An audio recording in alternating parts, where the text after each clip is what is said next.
This is a quick screencast on one of the two poems for the final essay for 102 for this term. We've already spent some time talking about Do Not Go Gentle Into That Good Night by Dylan Thomas. We wrote about that when we were comparing and contrasting the two poems, Do Not Go Gentle and Crossing the Bar by Tennyson, and how each of those authors have very different views on death. And I'm going to give you one that is a little bit more along the lines of that same idea, whereas in Thomas we saw that Thomas is very angry and he's very resentful.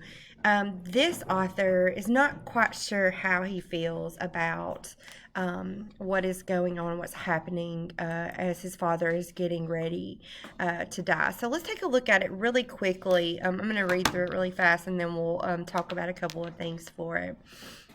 So this is written much later than Do Not Go Gentle. One day, it says, Elegy for my father who is not dead. One day I'll lift the telephone and be told that my father's dead. He's ready. In the sureness of his faith, he talks about the world beyond this world, as though his reservations have been made. I think he wants to go a little bit, a new desire to travel building up, an itch to see fresh worlds or older ones. He thinks that when I follow him, he'll wrap me in his arms and laugh the way he did when I arrived on earth. I do not think he's right. He's ready. I am not. I can't just say goodbye as cheerfully as if he were embarking on a trip to make my later trip go well. I see myself on deck, convinced his ship's gone down. While he's convinced, I'll see him standing on the dock and waving, shouting, "Welcome back." So we have another one of those direct addresses. Although he doesn't directly, like in Dylan Thomas's poem, where he directly addresses his father and you, my father, there on that sad height. He is definitely addressing or invoking, I guess I should say, his father in this poem. Let's talk a little bit first about what an elegy is, in order for this to make sense. So you typically write an elegy for someone who has already died, somebody. They are lyric poems. They used to have a very strict rhyme scheme and structure. However, over time, that's kind of fallen away, and an elegy doesn't have to follow a very specific pattern. But it is written to commemorate someone who has died, or it can be a serious meditative poem produced to express a speaker's melancholy thoughts on death. That is always the theme of an elegy. So here's this guy. He's writing an elegy, a death poem, for his father, but he's not dead yet. And so this is very much a poem about a young man who is struggling with this whole process and a remorse for the fact that his father is going to die soon, but also a remorse for the fact that he doesn't really share his father's thoughts on what's going to happen. So his dad is ready. He's near to death. It says, one day I'll lift the telephone and be told my father's dead. He is at that point in his life where this is very imminent. There's no revelation here about whether or not he is sick or whatnot, but it's imminent from the way that he expresses himself. And so it says very clearly in line 2, it says he's ready. Dad is sure. He's sure, and he's sure because he believes. His faith is very strong, and he believes that because he has that faith, that once he dies, there is a life after death for him. He talks about the world beyond this world in lines 3 to 4. And so I think that that's important to note, that Dad believes that death is not permanent. He sees it as an adventure. It's actually talked about in this poem as if he is going on a long trip, on a travel, on a new adventure. It says he has an itch to see fresh worlds or older ones. So although he is not 100% sure on what's going to happen, he does anticipate this to be an adventure that he's about to embark on. So his father also believes that one day after time has passed, that his son will join him on this trip. He will join him in his after life, and it says there are multiple times where he discusses that, in that his father will join, that Hudgens will join him, that he will welcome him.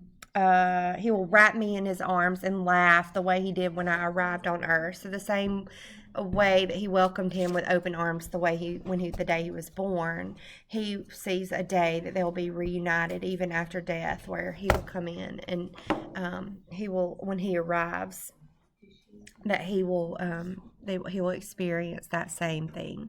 But Hudgens doesn't think he is right. It says he's ready, I am not.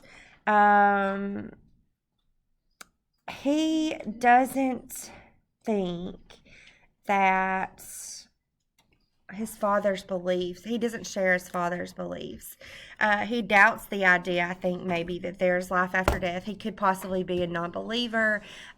He could probably a religious, or in any number of things. He could be religious and not really sure about what happens when you die. He has a lot of questions about that. So he's experiencing these multiple emotions, and he doesn't really know how to express them or deal with them. So the first one is fear. He's afraid of his father dying. And that comes through in just undercurrents of in this particular poem. He's jealous. He's jealous of his father's surety about what's going to happen, where he himself has so many uncertainties and so many doubts. He's slightly jealous, and not in a threatening way, like an envious way. Just, I guess, maybe of his ability to be so sure of what's going to happen.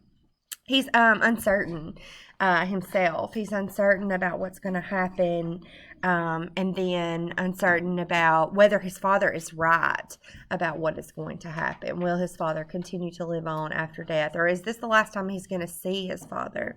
And then he also feels a lot of remorse. He feels remorse about the loss that he's going to experience, and not seeing his father again. So he's trying to deal with all of this at the same time as being positive towards his dad. Like he says, he's having a hard time just accepting this death as a cheerful goodbye. Like, hey, I'll see you on the other side. And that's exactly how his dad views it. His dad is like, yeah, I'm going to be gone for a little while, but one day we'll meet again and we'll welcome each other with open arms. So he's trying to confront his own beliefs and his own convictions. His father here believes that death is an adventure. He believes that it's a temporary separation, which he's ready for. And Hudgens here believes that death is eternal. He makes the statement, or in the lines, I see myself on deck, convinced. I think that whole little section from lines maybe 11 or 12 down. He says, I can't just say goodbye as cheerfully as if he were embarking on a trip to make my later trip go well. I see myself on deck, convinced his ship's gone down. While he's convinced, I'll see him standing on the dock and waving, shouting, welcome back. So he believes that when that happens, that moment happens, when his father dies, that it means that he will never see him again. His ship has gone down. And that's all that, she wrote about that. So Dad is, we're going to meet again. Don't be sad. I'm going to see you soon. When your time comes to an end, I'll welcome you again with that same way that I welcomed you when you were born. So he's having a hard time saying goodbye cheerfully. So you'll notice here that we have not a lot of anger in the way that Thomas was angry with his father for just kind of rolling over and letting death take him.